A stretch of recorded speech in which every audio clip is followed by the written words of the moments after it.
Hi there, welcome back to the Halo's Arena Rematch Devlog series. I'm going to start this video off with a few corrections I need to make from my last video, and also some things I failed to mention. Number one, this bit here, point number 2, where the performance requirements were just absurd. I meant to say hardware, not performance. I am just stupid, I don't know how I didn't catch this. Number 2, there's going to be some things that have appeared since the last video without warning. I do work on this game outside, when I'm not home. I have my own laptop that I edit on. Unfortunately, it's not powerful enough to run both Roblox Studio and OBS at the same time, so I don't have video footage for those.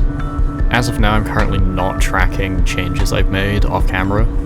In future videos, you will see a list of those, though, because that's just something I haven't done as of day 2. I am recording these day by day, it's just I usually edit them once a week. Alright, with Halo's Arena Rematch, there's a new weapon system.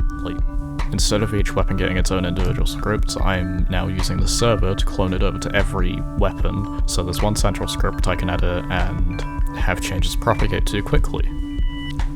This bit's just going to outline roughly how I port the old weapons over to the new system, because it's got a completely new configuration file and it's less hard-coded, so let's go over that.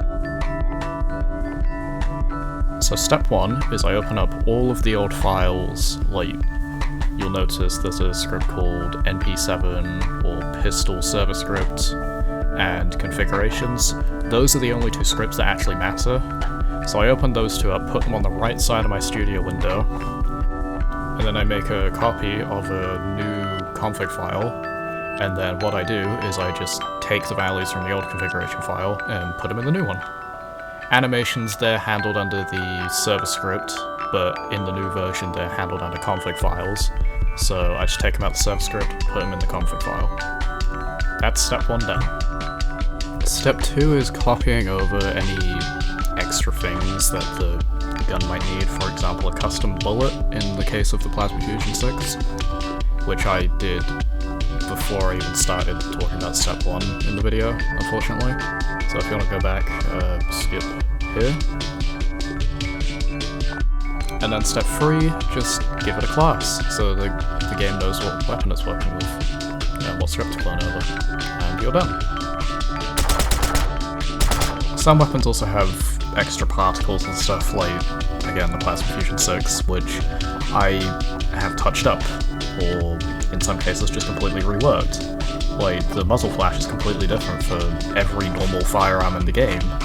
The Plasma Fusion has its own particles, so I just gave those a little touch up.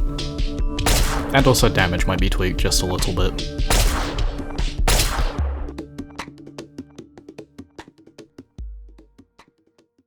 Now for the crates, which are a pretty integral part of Halo's Arena.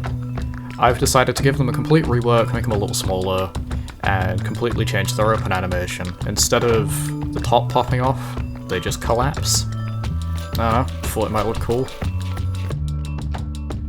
Another pitfall that Halo's Arena suffered from was, it was very hard to find crates. They would always drop way too far away from you, or they just wouldn't drop on the map at all. In Halo's Arena Rematch, I've decided to make a system that just flings them to the center of the island and then just let them bounce off the pole. It works, you'll see in a bit. This is how crates get flung in now. They are flinging away right now, but that's because the crates are currently set to massless, which, if you put a massless object in water, they'll just fling away. And you can also just speed up how fast they get thrown, which allows for lovely things like this. Anyway, here's the open animation. There's a few things I've done today that I will not be covering in this video because they're exceptionally boring. For example, I've ported over the map of Snowden from the original game, the one that had the talking snowman, and I've also just fixed some bugs. So that's where I'm going to leave it for today. I'm going to make this a bit of a weekly series, hopefully, if I can keep up with that. My creative process with videos has been made a lot faster thanks to DaVinci Resolve. I've completely moved over to it now. I do plan to release this game eventually. I don't know when, because it's still very much in development. I will probably set up an open beta place sometime in the future, but for now these videos are the most you're seeing of it, so thank you for watching, goodbye.